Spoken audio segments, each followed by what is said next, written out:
So ఇప్పుడే మనకు మరొక బ్రేకింగ్ న్యూస్ అనమాట. సో ఉద్యోగిపై పచ్చమూక తీవ్రంగా దాడి. వజ్రకరూరు మండలంలో ఘటన. పోలింగ్ కేంద్రం వద్ద టీడీపీ అరాచకం. పోలీసులకు తీవ్ర గాయాలు. ఆలస్యంగా వెలుగులోకి. సో ఇప్పుడే మనకు మరొక బ్రేకింగ్ న్యూస్ అయితే రావడం జరిగింది. అక్రమాలకు తెగబడి అయినా సరే ఎన్నికల్లో గెలవాలన్న కుట్రతో అనంతపురం జిల్లాలో టీడీపీ నేతలు రెచ్చిపోయారు. పోలింగ్ రోజున ఉరవకొండ నియోజకవర్గంలోని వజ్రకరూరు మండలం వెంకటాంపల్లి పెద్ద తండాలో అలజడి సృష్టించిన ఘటన ఆలస్యంగా వెలుగులోకి వచ్చింది. పోలింగ్ రోజు సాయంత్రం 6 గంటల తర్వాత వెంకటాపల్లి పెద్ద తండాకు పోలింగ్ బూత్ ఎదుట క్యూలో ఉన్న ఓటర్లకు అధికారులు ఓటు వేసే అవకాశం కల్పించారు.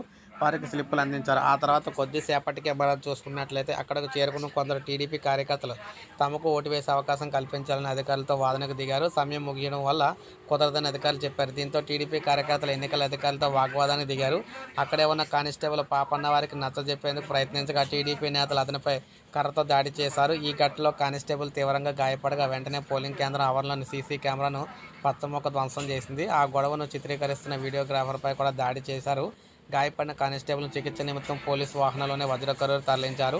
కానిస్టేబుల్పై దాడి ఘటన గురించి ఉన్నతాధికారుల దృష్టికి తీసుకెళ్లగా ఎలాంటి నిర్ణయం అయితే తీసుకోలేదన్నమాట. సో ఈ విధంగా ఉద్యోగులకు ప్రమాదాలు జరుగుతున్నా కూడా ఉన్నత స్థాయి ఉద్యోగులు అయితే పట్టించుకోవట్లేదని, ఇప్పుడన్నా గమనించాలని, ఉద్యోగులకు న్యాయం చేయాలని చెప్పేసి కోరుతున్నారు. ఇప్పుడే మనకు అప్డేట్ వచ్చింది. ఒక లైక్ చేయండి, సబ్స్క్రైబ్ చేసుకోవద్దు, మన ఛానల్ సబ్స్క్రైబ్ చేసుకోండి.